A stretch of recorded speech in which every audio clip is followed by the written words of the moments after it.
saya Uraila Radiana Syika. Saya dari Prodi Ilmu Komunikasi Universitas Tanjung Pura. Hari ini saya akan menjelaskan 25 teori komunikasi. Yang pertama adalah teori belajar sosial.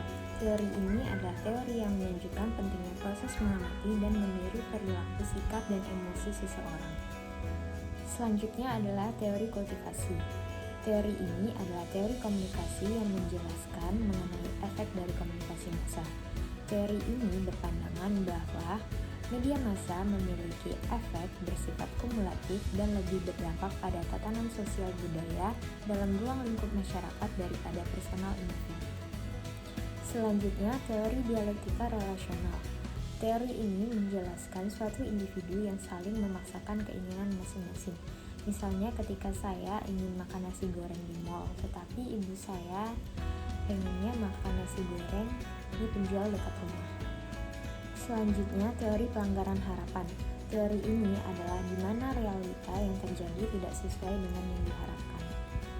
Selanjutnya adalah teori deduksi. Proses penalaran dari satu atau lebih kenyataan umum untuk mencapai kesimpulan logis tertentu.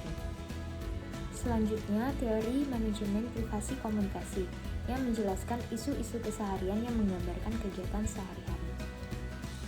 Selanjutnya adalah teori grouping.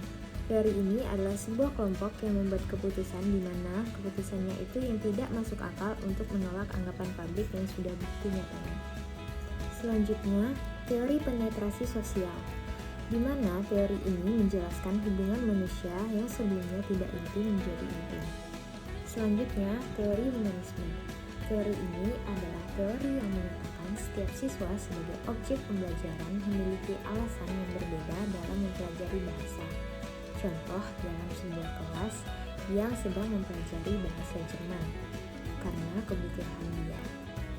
Selanjutnya adalah teori jarum hipodinamik yang menjelaskan bahwa kekuatan media yang begitu dahsyat hingga bisa memegang kembali pikiran khalayak yang pasif dan tidak berdaya, di mana audiens sama sekali tidak memiliki kekuatan untuk menolak informasi. Selanjutnya, teori kegunaan dan kepuasan yang menitik beratkan pada pemilihan media oleh khalayak berdasarkan kebutuhan atau kepuasannya. Contohnya, ketika seseorang memilih Facebook sebagai media sosialnya maupun media untuk mendapatkan informasi. Selanjutnya adalah teori induksi. Teori ini adalah kebalikan dari teori deduksi, yaitu pengambilan kesimpulan dari yang khusus ke umum.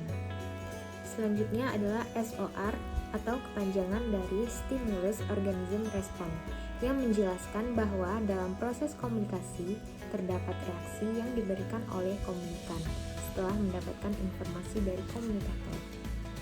Selanjutnya adalah teori agenda setting. Teori ini menjelaskan apa yang dianggap penting oleh media maka akan dianggap penting juga oleh khalayak. Selanjutnya adalah teori komunikasi satu tahap. Teori ini menjelaskan bahwa dalam memperoleh informasi secara langsung dari sumbernya. Selanjutnya adalah teori komunikasi dua tahap. Bedanya dengan satu tahap adalah yang kedua tahap ini memperoleh informasi dari pihak kedua atau pihak perantara. Contohnya ketika kita mendapatkan informasi bukan dari narasumbernya langsung, namun dari media massa. Selanjutnya adalah teori interaksi simbolik, di mana teori ini menjelaskan bahwa manusia berperilaku sesuai dengan apa yang orang lain perlihatkan kepadanya. Contohnya, ketika kita memberi senyuman kepada teman kita, maka teman kita akan memberi respon yang ramah juga kepada kita. Selanjutnya adalah teori ketergantungan. Teori ini menjelaskan di mana khalayak sangat bergantung pada informasi yang disampaikan oleh media dalam rangka memenuhi kebutuhannya. Selanjutnya adalah teori The Spiral of Silence. Teori ini adalah pandangan mayoritas lebih didengar daripada minoritas. Selanjutnya adalah teori pengungkapan diri, di mana teori ini adalah proses pengungkapan diri pada diri seseorang. Contohnya itu ketika seseorang menceritakan karakteristiknya kepada orang yang sedang diajaknya bicara. Selanjutnya adalah teori pengurang ketidakpastian. Teori ini menjelaskan bahwa orang yang tidak saling kenal sebelumnya mencari informasi dan akhirnya menjadi kenal. Selanjutnya adalah teori disonansi kognitif. Teori ini adalah ketidaknyamanan seseorang terhadap orang lain yang disebabkan dari perubahan sikap atau perilaku yang tidak sesuai dengan salah satu individu. Selanjutnya adalah teori komunikasi administrasi. Teori ini adalah proses penyampaian informasi yang dilakukan secara timbal balik antar anggota.